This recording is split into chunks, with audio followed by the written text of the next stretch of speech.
What's up, Wolfpack fam? It's your boy Kid back at it again. Hope you're doing well. We got a little bit more of Dad's Army related content. Huge shout out to Gamer Dad for suggesting and linking it. I appreciate that. You're going to hear something, whether you're new or recurring, ladies and gentlemen. It's a line that I say a lot and it's never going to change, but Stacks is not included. Damn it. You got to bring your own. Come kick back, relax. Hopefully, I have a good laugh and hopefully, we'll get some pretty cool insight on Dad's Army as we're going to be watching something related to that today. So without further ado, let's get it started. Snacks not included. Let's freaking go. It ran for over 80 episodes over 9 years and was even turned into a feature film. So let's meet Warmington-on-Sea's Home Guard survivors. Ian Lavender, Bill Pertwee and Clive Dunn.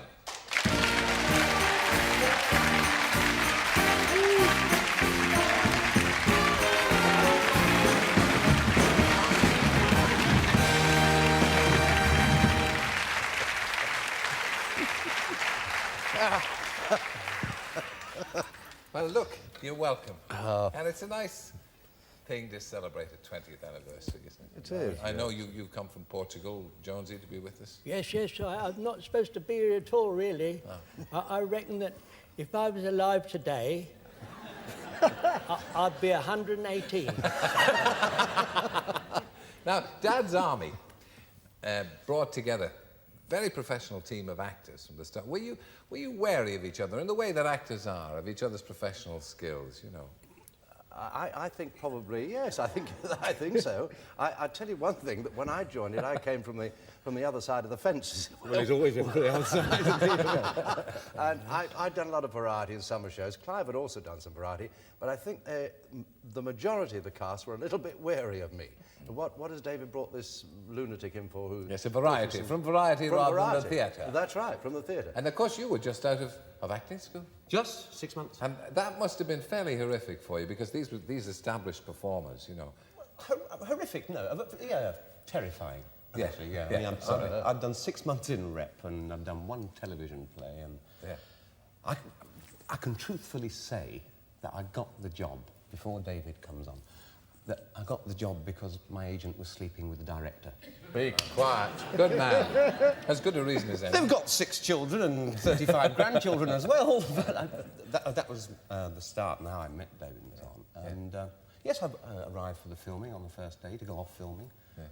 And I was used to getting digs in rep. We were engineering digs and nobody mentioned hotels, so I assumed we were going away for the day. Arrived at the television centre, everybody's got suitcases. I had to go home again and get some clothes. And there they were, gods. Yeah. Oh. Except for Bill Pertwee, he wasn't a god at all. Thank you very much. He was from Variety. Yeah. Well, they kind...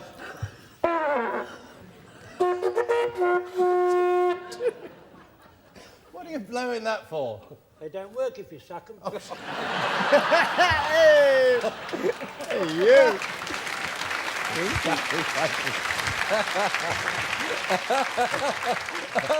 Did you? Pardon? What? I feel like Captain Mannering now here. Did you say yes to that part immediately, the part of Corporal Jones? Oh, no, I didn't say yes. Yeah. No. I waited at least 3 minutes. Now, to be honest, I didn't. I'd just been in a show that I wasn't very good in, and I thought, I don't want to go in another show I'm not very good in. So I waited a minute and asked my wife, because she tells me what to do, and then I asked John the measure, and he said, I think I'm going to do it. And when he said he'd do it, I did it, and we all done it. And you all done it very well. Yeah, can I play you a tune, please? I wish you would. Well, when I was I didn't tell you about when I was in North Africa, did I? No. No. Well, have you got an hour or two? Anyway, me and my friend, because I had a lot of friends out there, as you can imagine, we were in the place there with the desert, and an officer came in and he said, General Gordon wants to be relieved. And I thought, oh, that sounds like a nice job. So I said, I'd like to volunteer to relieve General Gordon. He said, well, you'll have to join the Camel Corps. Well, that was bad news for me and my mate, because we didn't like camels. They dribble a lot and give you psoriasis of the elbows. So anyway, he said, you've got to have a medical exam. And my friend went in there. I'm being as quick as I can. My friend went in and had the medical exam, and the doctor said, well, you needn't go in the Camel Corps. So he come out, he says, I'm not going in. I said, why? He said, because I have to wear this truss. So I said, can I borrow it, please? So he lent me the trust, and I went in, and the doctor said, you've got to go in the camel course. I said, why? He says, how long have you worn that? So I told a little white lie. I said, about 6 years. He said, you're definitely going in the camel course. Anyone can wear a truss upside down for 6 years, can ride a camel.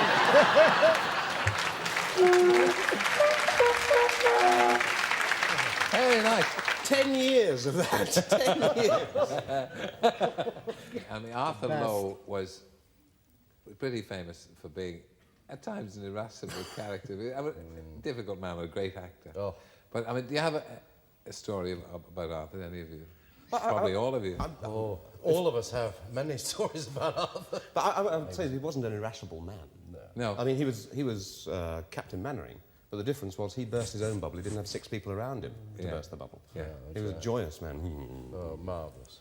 Wonderful. You got a story then. Go on, you got a story. Well, I mean, it's not so much that what happened when we were doing the shows, but what happened off. I mean, one day he came in and he didn't know the words terribly well, did he? One episode. And David said... Only one episode. Hey, spill the tea.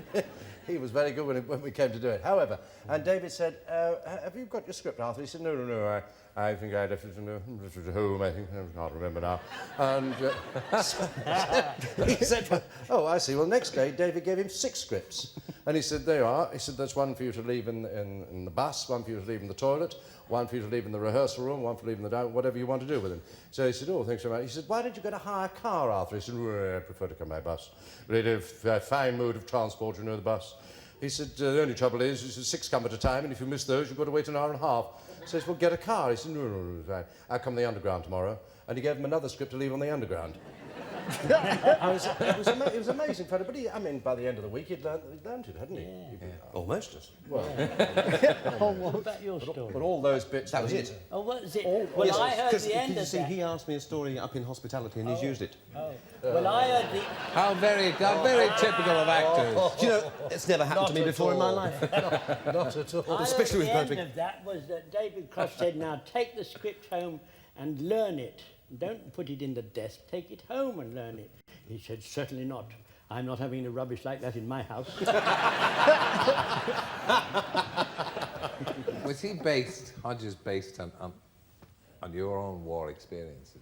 Well, the character was written like this, sort of rather. Well, he was a greengrocer, wasn't he, with dirty fingernails, and Of course, Jones, he was a butcher. That's right. Yeah. That's right. Absolutely. We all had various. And you worked in the bank I worked in the bank. worked in the bank. with Uncle Arthur. With Uncle Arthur. Yeah. He went in and played a trick on Captain Manning one day. He said, hands up, this is a cock-up. And Manning says, you mean it's a stick-up? He said, no, it's a cock-up, I've forgotten my gun.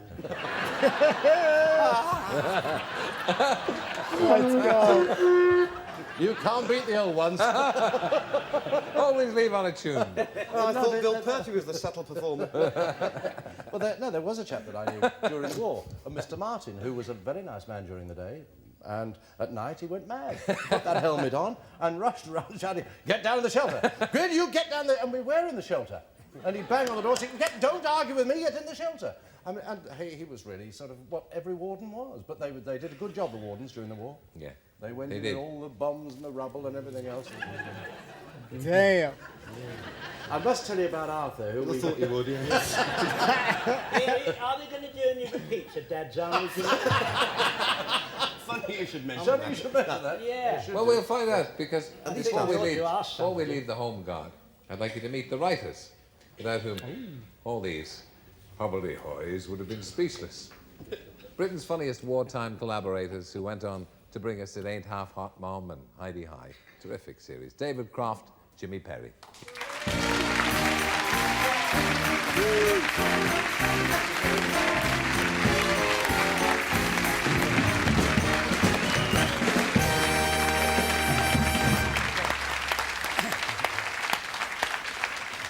Don't they look old, David? Don't we all look old? Just them. It's, Really? it's a trendy Just colour, them. isn't it? It is a trendy colour. But you see, he was playing old men when he was young. And people always thought you were very old, because you played Jonesy and you played Grandad. Yeah. And you were only about 68. That's right. I started when I was... Terry, when we were doing the radio series, Clive did it without his makeup on. And he always used to do a joke. You remember those tablets they gave us in the First World War to take our mind off women? Yes. And you used to say, what did you used to say? I think mine are beginning to work. He'd forgotten, Terry, that he hadn't got any makeup on. There was this smart young man doing the kick. Well, the idea obviously came from your own wartime experiences, did it? Yeah. Yes. It was, Jimmy's mainly. He brought it to me. I've been a warden, actually, so I'm Hodges. Yeah. And Jim had actually been in the Home Guard. Who were you then? If you were Hodges, who were you? I was Ian, actually. I was Yes, Pike. he told me that halfway I through was the first 15, series. actually, Terry, when I was in the Home Guard. Yeah. And I remember being on Barnes Common with this old soldier who'd fought in the Battle of Omdurman in 1898. And I know a story about yes, that. Oh, right. That's what we based the character on. And I said, what are we going to... I was only a kid. I said, what are we going to do if the Germans come? If the Germans come, son, you'll do as you're told. What did the higher-ups think of the series when you first broached it, or indeed when you had the first series? It didn't sort of take off straight away. And there was the thought that perhaps we were taking the mickey out of England's finest hour. So they weren't all that keen, really. But Bill Cotton was solidly behind it. Yeah. And he sort of saw it through for us, and so... And that often happens to some Michael of the most... Mills, yeah. It Ain't Half Hot Mum was the same, wasn't it? That took It was a bit, yes. couple of series. It was the same when you started, wasn't it? No. Yeah, quite, yes. It wasn't. Terry, David, tell him that story. Well, we had lunch with Arthur Lowe, and David said, would you like to do this part? Oh, yes. And tell him the rest, David. So we were in the BBC restaurant. Yes, Go on, you tell him the rest, David. I'll work you. The rest, David. No, dear Arthur, you know, he sat down, he said, we just about ordered, and I said, well, you know, you like television, do you want to do this sort of thing? He says, well, yes, I'm very keen, but I must tell you, the sort of programme I don't want to do is Hugh and I. I was the director of Hugh and I. So I can't stand that rubbish. Can't stand that rubbish, is it? Was it a civilised atmosphere on the set with all these fine actors? Oh, no. No. Armed neutrality. Well, can I tell you? Yeah. Were they jealous of each other's... Well... Yes, just a bit. Well, they knew any one of them could kill each other, you know, so they behaved very well. More than that, actually. we knew that David could write any one of us out. They all get... And I had the power of the close-ups, you see. Terry, the first day of filming, we were delayed because it was snowing. It was supposed to be summer. And David, about 11:30, he said, I think we'll go for a shot in about 10 minutes. Go and tell him. And it's a terrible swank pot. He had his Rolls Royce there. And they were all crammed in this Rolls Royce, and the windows were all steamed up. And I opened the door, and they're all sitting in there. And I said, I was full of enthusiasm. I said, right, fellas, 10 minutes. We're going for a take, the first take for Dad's Army. And Arthur said, we'll come when we're ready. And I closed the door, and I went back to David. I said, we've got a right miserable load of old sods here. Did you have to ration the jokes among them to make sure that each got a fair shake, and each got a fair shake in the close-ups? In the close-ups. No, they weren't bad like that, actually. Weren't they? No, they were, they were quite They had civilised, their yeah. marvellous... But I mean, John the Measure, that bit of John's where you used to say, do that before he actually spoke.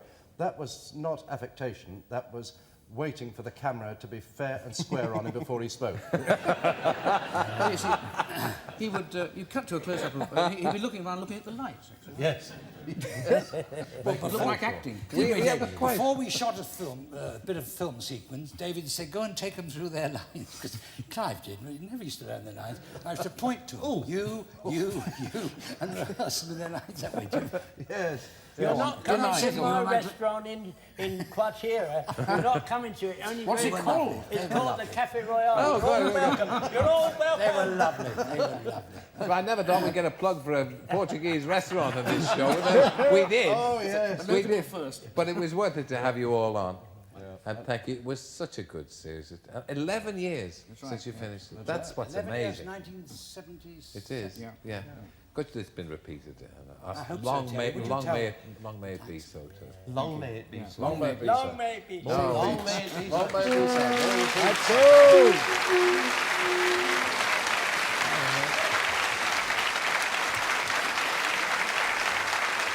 And I am assured that you get a free carafe of the house wine in that restaurant in Caldera if you go along and say this show sent you. Thank you all very much. Yeah. Ladies and gentlemen, we're going to talk about it. I could have heard these guys talking for hours and hours, man. I could just only imagine the other type of stories that we didn't get to hear.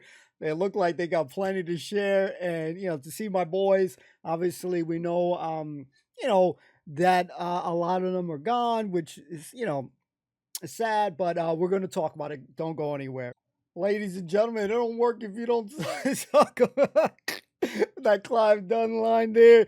That was a shocker of a line, totally not expected. I was expecting maybe we might hear they don't like it up on, maybe don't tell them Pike moment there. But man, Clive, fantastic, funny chap there. Yeah, totally unexpected moment there. I enjoyed just listening to him speak. I could listen to this group, for hours and hours on end. And the sad reality is that all of them are gone. You know what I mean? When you watch movies and TV shows, whether across the pond or not, the actors, actresses that you've grown up watching, eventually their time, they like all of us, eventually our time, the clock, stops ticking, and our time is, now at whatever time that when it's your time to go, ladies and gentlemen. Try not to get a little worked up there, but just knowing that they're all gone. Obviously, we know that, watching the show and all that, and with Ian being the last of it, and seeing him, it's quite the difference too, because obviously when we're watching that show, he's younger, he's the youngest out of all of them, and to see him there, obviously we've seen him in the movie as well. It's quite the change if you go just even from this one, where I think it said 1988 to when he was playing young. It's a huge difference. So cool to hear. I love that he was wearing the scarf.